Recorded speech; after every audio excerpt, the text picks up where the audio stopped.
Welcome student. Today we discuss Euler modify method. देखिए, मैंने अपने लास्ट लेक्चर में आपको इलर मेथड के बारे में बताया था। तो इलर मॉडिफाई मेथड के लिए फर्स्टली जो है हमें इलर मेथड का यूज़ करना पड़ता है। आफ्टर दैट हम इलर मॉडिफाई मेथड यूज़ करते हैं। तो कैसे रहता है, जैसे हमारे को इनिशियल वैल्यू जो भी गिवन होगी उसके अकॉर्डिंग हम इलर मेथड से y1 की वैल्यू यानी कि जो फर्स्ट अप्रोक्सीमेशन की वैल्यू जो है हम फाइंड कर देंगे by Euler method, that is y naught h x naught comma y naught. ये हमारा y1 आ जाएगा किससे, बाय इलर मेथड से, बाय इलर मेथड। तो यहाँ से जैसे ही हम y1 फाइंड आउट करेंगे, अब इस y1 के लिए हम इलर मॉडिफाई मेथड लगाएंगे और इस y1 की 3 अप्रोक्सीमेशन या 4 अप्रोक्सीमेशन जितने निकलेंगे अकॉर्डिंग टू दिस, कि जब हमारी वैल्यू रिपीट होनी स्टार्ट हो जाएंगी तभी हम अप्रोक्सीमेशन का एंड कर देंगे। जैसे हमारे पास मैं बता रही हूँ बाय इलर, क्योंकि हमारी जो गिवन कंडीशन होंगी उसके अंदर हमारे पास x नॉट और y नॉट होता है, और हम क्या करते हैं y1 जो है हमें खुद फाइंड आउट करना होता था अकॉर्डिंग टू इलर मेथड। मैंने इलर मेथड के अकॉर्डिंग मान लीजिए मैंने y1 फाइंड किया। देखिए, अगर आपको इलर मॉडिफाई मेथड करना है, इसके लिए फर्स्ट ऑफ ऑल आपको इलर मेथड पढ़ना पड़ेगा, उसके बाद ही आपको ये क्लियर हो पाएगा। तो by Euler modify method the approximation of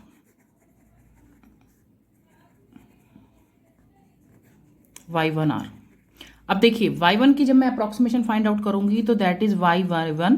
तो ये कैसे फाइंड आउट करते हैं, that is y not plus h by 2 f x not y not plus f x1 y1। फिर उसके बाद हम क्या करेंगे, इसका सेकेंड अप्रोक्सीमेशन निकालेंगे, दैट इज y1 2। ये निकालने के लिए देखिए बाकी सारा फॉर्मूला तो सेम रहेगा हमारा यहां तक, बट जहां पर हमने क्या लिखा था पहले y1, वहां पर क्या आ जाएगा y1 की 1 मीन्स जो फर्स्ट अप्रोक्सीमेशन निकाली थी उसकी वैल्यू यहां पुट हो जाएगी। अगेन रिपीटेड कि जब हम करेंगे फर्स्ट हमारा एज इट इज आ गया, सेकंड अप्रोक्सीमेशन जब इसका निकालेंगे y1 का, हम देखिए अप्रोक्सीमेशन सिर्फ y1 का निकाल रहे हैं। कई बार ऐसा होता है हम y2 पॉइंट तक जाते हैं तो y1 y2 की भी 3 अप्रोक्सीमेशन निकलेंगी। तो मैं जस्ट आपको पहले y1 के बारे में बता रही हूँ कि जैसे मैंने y1 निकाला, फर्स्ट अप्रोक्सीमेशन निकाला, that is y not plus h by 2 f x not y not plus f x1 y1। जब मैं सेकंड अप्रोक्सीमेशन निकालूंगी बाकी सब सेम रहेगा, सिर्फ जहां मैंने y1 यूज किया था क्योंकि इस टाइम मेरा बेस y1 है, वहां पर क्या हो जाएगा, फर्स्ट अप्रोक्सीमेशन पुट हो जाएगा। नाउ मैं नेक्स्ट अप्रोक्सीमेशन निकालती हूं, जैसे third approximation, then y not plus h not f x not y not plus, यहां पर मैंने क्या यूज किया था पहले y1, और अब क्या यूज हो जाएगा हमारे पास y1 का सेकंड अप्रोक्सीमेशन। तो एंड सो ऑन, यानी कि इसी तरीके से ये चलता रहेगा। और कब तक आपको ये कंटिन्यू करना है, स्टेप तक, कि हम जैसे ही अप्रोक्सीमेशन निकालनी शुरू करेंगे किसी भी पॉइंट की, यानी y1 हो या y2, जिसकी भी अप्रोक्सीमेशन फाइंड आउट करनी शुरू करेंगे, जैसे ही अप्रोक्सीमेशन रिपीट होनी शुरू हो जाएगी, आफ्टर दैट हमने आगे स्टेप नहीं करने हैं, वही हमारी फाइनल y1 की वैल्यू कंसीडर होगी। तो हम इससे रिलेटेड कुछ एग्जाम्पल्स देख लेते हैं। जैसे मैंने फर्स्ट एग्जांपल ले रही हूं यहां पर, उन्होंने बोला है सोल्व द डिफरेंशियल इक्वेशन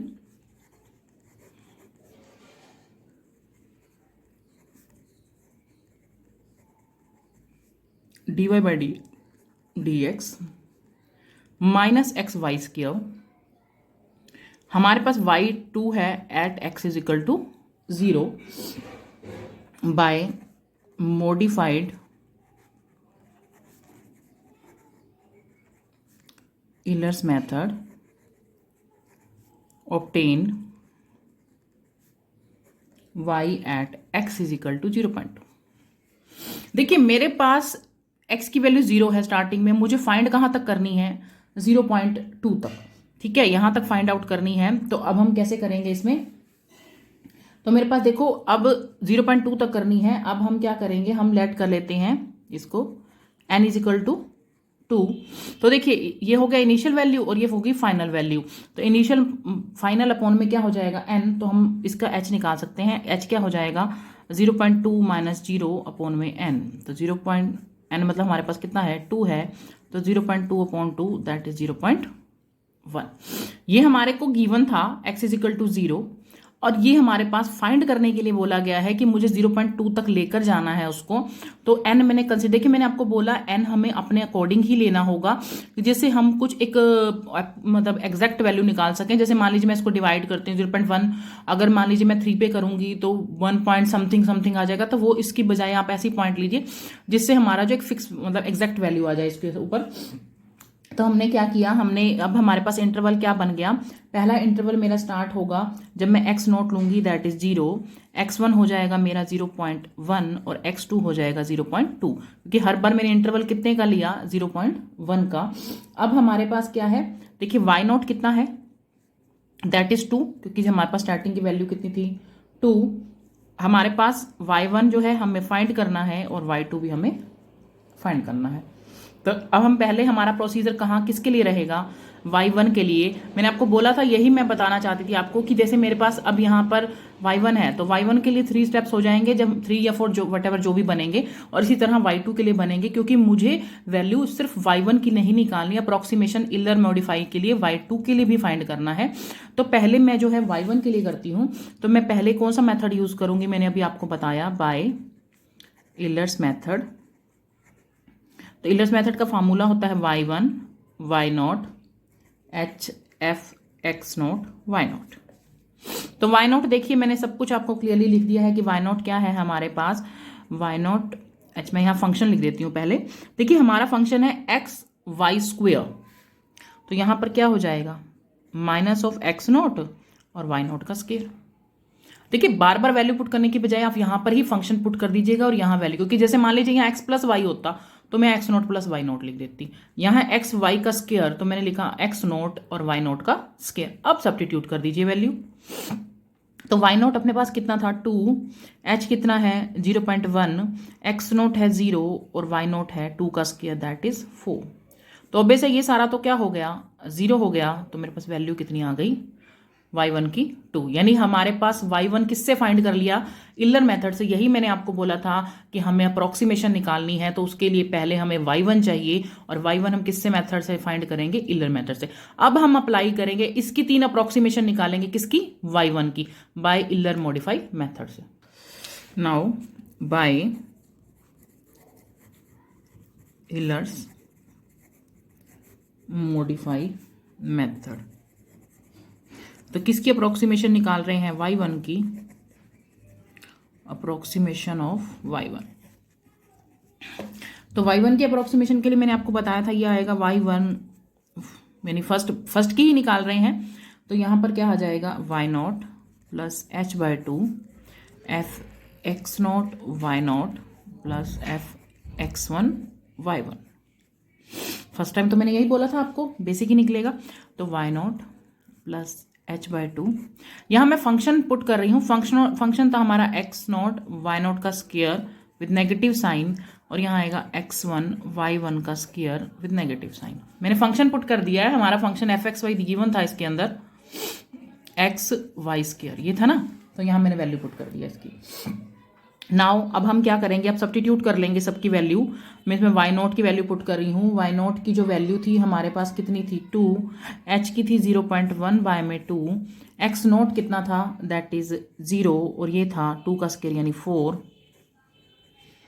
और हमारे पास x1 था, हमारे पास मैंने x1 था 0.1 निकाला था ना, 0.2 का गैप था यानी 0.1 था, और y1 का स्क्वायर, y1 अभी मैंने निकाला है दैट इज 2 का स्क्वायर कितना हो गया 4। तो अब हम इसको क्या करेंगे, कैलकुलेट कर लेंगे, 2 प्लस 0.1 बाय में 2, ये तो 0 ही हो गया, तो ये हो गया माइनस 0.4। तो हमारे पास कैलकुलेट करने के बाद बन रहा है 1.98। तो ये क्या हो गई, हमारी फर्स्ट अप्रॉक्सीमेशन हो गई किसकी, बाय इलर मॉडिफाई मेथड की, y1 की। अब मैंने आपको बोला कि आपने टिल कब तक करना है, अब मैं इसकी सेकंड अप्रॉक्सीमेशन निकालूंगी, तो y1 की सेकंड अप्रॉक्सीमेशन के लिए 2 ऊपर आ जाएगा, यहाँ y1 ही रहेगा बेस, तो y not plus h by 2 f x not y not plus f x1 y1 का क्या आ जाएगा, यहाँ y1 की जगह क्या आ जाएगा, फर्स्ट अप्रॉक्सीमेशन आ जाएगा, नेक्स्ट स्टेप में सेकंड अप्रॉक्सीमेशन, मतलब जिसकी वैल्यू फाइंड कर चुके हो आप लास्ट टाइम। तो y नॉट का y नॉट h बाई 2, मैंने यहाँ फंक्शन लिख दिया, यहाँ क्या हो जाएगा माइनस x1 y1 स्क्वायर है तो 1 का क्या हो जाएगा, इसका स्क्वायर कर दीजिएगा, मतलब फर्स्ट अप्रॉक्सीमेशन का स्क्वायर हो जाएगा।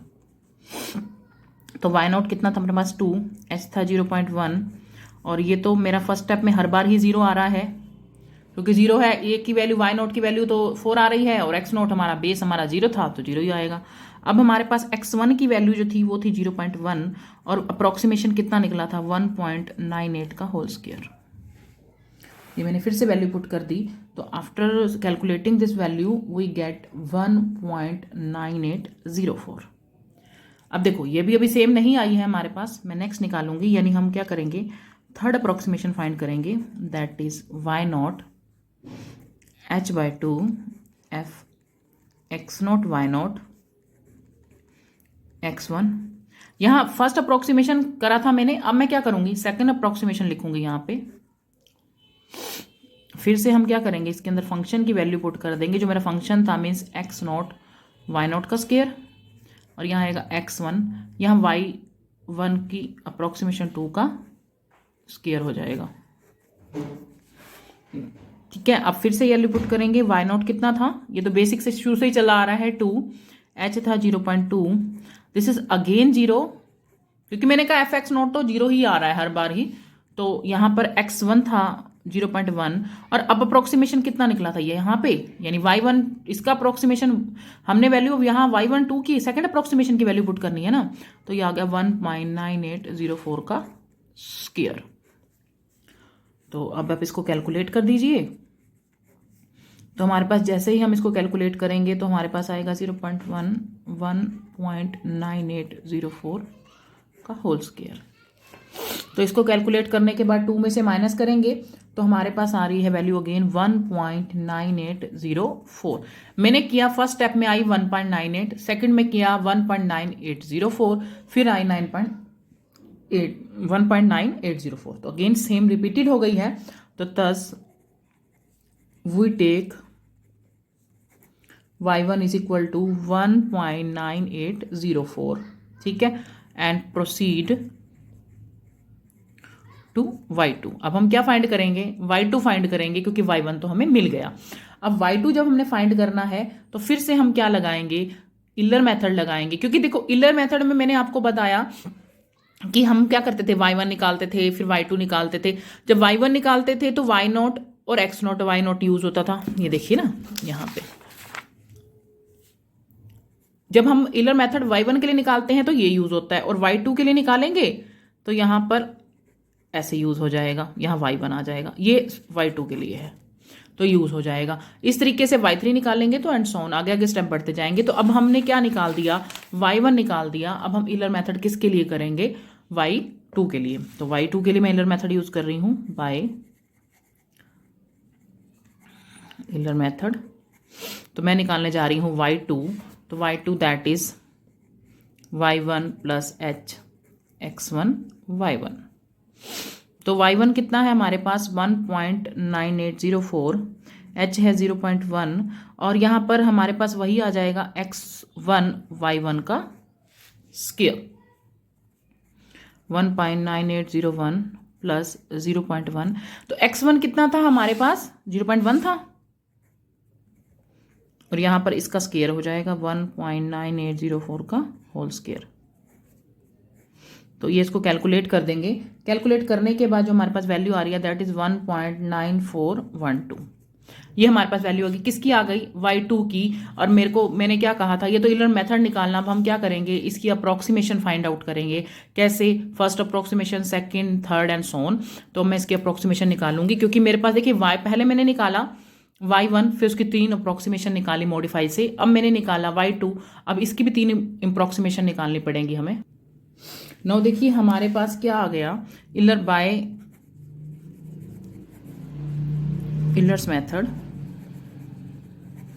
y2 आ गया 1.9412, ठीक है। अब मैं इसके कोरस्पॉन्डिंग आपको अप्रोक्सीमेशन निकाल के दिखाऊंगी। तो मेरा first approximation by Euler's modify method, the approximation of y2। पहले किसकी निकाली थी, y1 की, अब किसकी निकालेंगे, y2 की। y21 जैसे y2 1 करती हूँ तो यहाँ पर देखिए पहले मैंने किया था तो यहाँ y0 आया था, अब क्या आएगा y1 आएगा। तो y1 प्लस, क्योंकि देखिए पिछले मैंने आपको सिर्फ जस्ट y1 के लिए ही बताया था, जब मैंने स्टार्टिंग में प्रोसीजर बताया था तो मैंने सिर्फ ये कहा था कि y1 के लिए हम y0 यूज़ करते हैं, जैसे ही y2 के लिए करेंगे तो क्या करेंगे y1 करेंगे यहाँ पे। तो हमारे पास क्या हो जाएगा h/2 f x1 y1 fx2 y2। तो अब y2 के लिए निकाल रहे हैं। देखिए y1 है हमारे पास, y1 की वैल्यू कितनी निकली थी, ये तो हमारे पास इलर मेथड से मैंने क्या निकाला है y1 निकाला था ना, एक मिनट, y1 था 2, एक सेकंड, हाँ जी y1 कितना था हमारा, जो मैंने अभी वैल्यू निकाली थी 3x अप्रोक्सीमेशन से, लास्ट फाइनल वैल्यू 1.9804, और ये क्या निकला है y2 बाय इलर मेथड। तो y1 हो गया 1.9804 और h कितना था 0.1/2। अब मैं फंक्शन पुट करूंगी x1 y1 का स्क्वायर, यहाँ जाएगा x2 y2 का square with negative sign. Function put किया है 1.9804। अब मैं वैल्यू पुट करती हूँ। देखिए x1 की वैल्यू थी 0.1 और y1 कितना है, अब मैंने फाइनल 3 अप्रोक्सीमेशन के बाद जो वैल्यू निकाली दैट इज मल्टीप्लाई में आ जाएगा 1.9804 का होल स्क्वायर प्लस, यहाँ माइनस है, यहाँ आ जाएगा y2 x2 कितना था हमारे पास 0.2 और यहाँ पर y2 कितना है 1.9412 का होल स्क्वायर। देखिए मैंने सिर्फ क्या करना है, इसको, ये इसकी वैल्यू हो गई, ये इसकी वैल्यू हो गई। अब इसको मैं क्या करूंगी मल्टीप्लाई कर दूंगी, पहले स्क्वायर कीजिएगा फिर आप इसको मल्टीप्लाई कीजिएगा। तो जैसे मैं इसको सोल्व करती हूँ, प्लस में 0.1/2, तो हमारे पास जो वैल्यू आ रही है ये आ रही है 0.3922 विद नेगेटिव साइन 0.7537। तो देखिए हम क्या करेंगे, इसको कैलकुलेट करेंगे, कैलकुलेट करके हमारे पास आ रहा है 1.9231। तो ये क्या हो गया हमारा फर्स्ट अप्रोक्सीमेशन होगा किसकी रिस्पेक्ट में, y2 के रिस्पेक्ट में। अब मैं क्या करूंगी सेकंड अप्रोक्सीमेशन निकालूंगी इसका, हाँ जी y2 का सेकंड अप्रोक्सीमेशन। तो यहाँ क्या आएगा y1 h/2 f x1 y1, बाकी सारा फॉर्मूला तो मैंने आपको बोला था सेम ही रहेगा। या y2 की जगह क्या आ जाएगा, इसका फर्स्ट अप्रोक्सीमेशन आ जाएगा। अब फिर से y1, अब यहाँ फंक्शन पुट कर देंगे x1 y1 का स्क्वायर और यहाँ हो जाएगा x2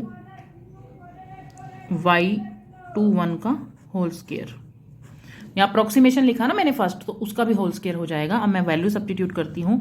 तो y1 की वैल्यू थी अपने पास 1.9804 और h की थी 0.1/2, x1 था 0.1 और y1 कितना था मैंने अभी बताया था आपको 1.9804, इसका होल स्क्वायर हो जाएगा। प्लस में x2 कितना है हमारे पास, x2 है माइनस हो गया 0.2 और y2 यानी फर्स्ट सेकंड अप्रोक्सीमेशन जो है, सेकंड y2 के लिए अप्रोक्सीमेशन कितना निकला है 1.9231 का होल स्क्वायर। देखिए मैंने कुछ नहीं किया, मैंने y1 की वैल्यू पुट किया फर्स्ट अप्रोक्सीमेशन की। जो कि फर्स्ट टर्म तो हमेशा ही जब हम अप्रोक्सीमेशन निकालना शुरू करेंगे तो ये तो टर्म हमेशा ही सेम रहेगी, जो नेक्स्ट वाली टर्म है ना यानी कि सेकंड फंक्शन है वही चेंज होगा, क्योंकि वहां पहले हम y1 यूज करेंगे या y2 जो भी यूज करेंगे फिर उसका अप्रोक्सीमेशन यूज करेंगे, इस वजह से चेंज होती है। फर्स्ट वैल्यू आपकी हमेशा ही एज इट इज आएगी। तो 1.9804, हाँ जी, तो फर्स्ट मेरी वही रहेगी दैट 0.3922। अब ये चेंज हो जाएगी वैल्यू क्योंकि मैंने इसमें उसका अप्रोक्सीमेशन निकाला है दैट इज 0.740। तो मैं इसको कैलकुलेट करूंगी तो वी गेट वैल्यू 1.9238। ठीक है, अब ये हो गया सेकंड। अब मेरे पास अब भी देखिए मैं वैल्यू जो है टैली नहीं कर रही, यहाँ 31 आ रहा है, यहाँ 38 आ रहा है, तो हम एक और अप्रोक्सीमेशन निकाल देते हैं। अब मैं y2 का थर्ड अप्रोक्सीमेशन निकालूंगी, तो उसके लिए फिर से y1 h/2 x1 y1 f, मैं करके अभी x2। देखो मैंने यहाँ इसका फर्स्ट अप्रोक्सीमेशन यूज किया, अब मैं क्या करूंगी इसका सेकंड अप्रोक्सीमेशन, क्योंकि मैं y2 के लिए निकाल रही हूं तो y2 के अप्रोक्सीमेशन यूज होंगे। जब मैंने पिछली बार y1 के लिए निकाला था तो y1 के अप्रोक्सीमेशन यूज होंगे। तो y1, अब मैं फंक्शन देख लेती हूँ, दैट इज x1 y1 का स्क्वायर प्लस x2 y2 के इसका whole square with negative sign है यहाँ पर। तो अब हमारा क्या हो जाएगा, हमारे पास y1 था 1.9804 0.2, तो यहाँ पर देखो मैंने यहाँ लिखी वैल्यू 0.19804, ये तो देखिए वैसे हर बार सेम ही आनी है। यहाँ आ गया 0.2 मल्टीप्लाई में, अब देखो मेरे पास यहाँ मैंने यूज़ किया 1 पॉइंट, क्योंकि ये सेकंड फर्स्ट अप्रोक्सीमेशन की वैल्यू थी, अब यहाँ सेकंड अप्रोक्सीमेशन की यूज़ होगी 1.9238 का होल स्क्वायर 1.9804। अब जब मैं इसको कैलकुलेट करूंगी वही एग्जैक्ट वैल्यू आएगी, दैट इज 0.39, क्योंकि तो सेम ही है। आगे जो है हमारे पास आ रहा है 0.7402, इसको कैलकुलेट करने पर फिर से वही आता है 1.9238। तो ये हमारा देखिए सेकंड और इस अप्रोक्सीमेशन भी हमारी वैल्यू क्या आ गई, सेम आ गई। तो अब हमारे पास हैंस हमें क्या निकालना, कितने पॉइंट तक निकालना था, 2 पॉइंट तक निकालना था सेकंड तक। तो y 0.2 की वैल्यू कितनी हो गई 1.9238। मे बी ऐसे होता कि हमारे क्वेश्चन में यहाँ हमें जो वैल्यू है 0.2 की बजाय 0.6 तक निकालनी होती, तो हम क्या करते, उस केस में हम इसको एज अ बेसिक, यानी कि हमारे पास y ये किसकी वैल्यू थी सेकंड अप्रोक्सीमेशन, y2 को पहले क्या करते इलर मेथड से इसको y3 फाइंड आउट करते, फिर y3 के भी 3 अप्रोक्सीमेशन निकालते, और जहां मैंने यहाँ फार्मूला यहाँ यूज किया है y1 का, वहां करते y2 और यहाँ y2 y2 और यहाँ पे x3 y3। इस तरीके से ये जो है फर्दर चलता रहता है, वो डिपेंड करता है कि आपको कितने पॉइंट्स फाइंड आउट करने हैं उसके अंदर।